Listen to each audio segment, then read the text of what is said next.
ഞാൻ പറഞ്ഞില്ലേ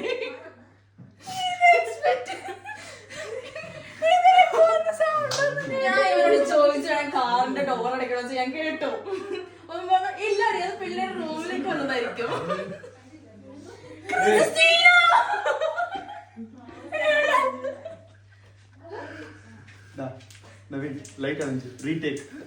ഞാൻ പറഞ്ഞത് ഡോക്ടർ അവള് മേക്കപ്പ് ഇട്ടിട്ട് വന്നേക്കുന്നത് അവൾ എക്സ്പെക്ട് ചെയ്തിരിക്കുന്നു.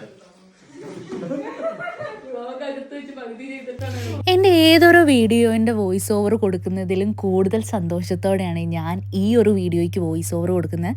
വേറെ ഒന്നുമല്ല, നമ്മൾ വേറൊരു രാജ്യത്ത് എത്തിക്കഴിയുമ്പോൾ നമുക്ക് ഒരുപാട് ഫ്രണ്ട്സ് ഇല്ല, നമ്മുടെ ഫാമിലി ഇല്ല, റിലേറ്റീവ്സ് ഇല്ല, നമുക്കറിയുന്ന ആരുമില്ല. പക്ഷേ ഒരു രാജ്യത്ത് എത്തിയതിന് ശേഷം അവിടെ നമ്മൾ പരിചയപ്പെടുന്ന ഒരുപാട് പേരുണ്ടാവും. കുറച്ച് കഴിയുമ്പോൾ ചിലരൊക്കെ നമ്മുടെ ഫാമിലി പോലെയാകും. അങ്ങനെ ഫാമിലി പോലെയായ കുറച്ച് പേര് ഞങ്ങൾക്ക് സർപ്രൈസായി വന്നതാണ്.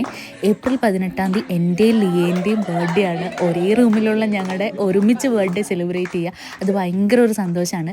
അതിൻ്റെ ഡബിൾ ഇരട്ടി സന്തോഷമായിരുന്നു നമുക്ക് വേണ്ടപ്പെട്ടവർ നമുക്ക് സർപ്രൈസായിട്ട് വരിക എന്ന് പറയുന്നത്.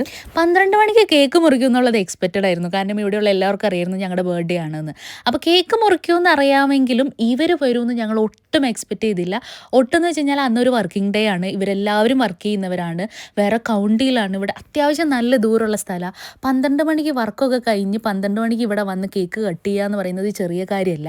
അവരിട്ട ആ ഒരു എഫേർട്ട് ഉണ്ടല്ലോ, അതിന് വലിയൊരു താങ്ക് യു പറയണം. എന്താണെങ്കിലും മെറിൻ ചേച്ചി വന്നു, ഐഷു വന്നു, വിക്കി വന്നു, ലിജിൻ ചേട്ടൻ വന്നു, ക്രിസ്റ്റീന വന്നു. പിന്നെ ക്രിസ്റ്റീനയും നവീനുമാണ് ഈ പ്ലാനിൻ്റെ മെയിൻ, അതായത് ഞങ്ങൾക്ക് സർപ്രൈസ് തരാമെന്നുള്ളത്. ഒരു സിംഗിൾ ക്ലൂ പോലും അവൻ തന്നില്ലായിരുന്നു. പിന്നെ അത് കഴിഞ്ഞ് ഒരുപാട് ഗിഫ്റ്റ് അവർ കൊണ്ടുവന്നായിരുന്നു.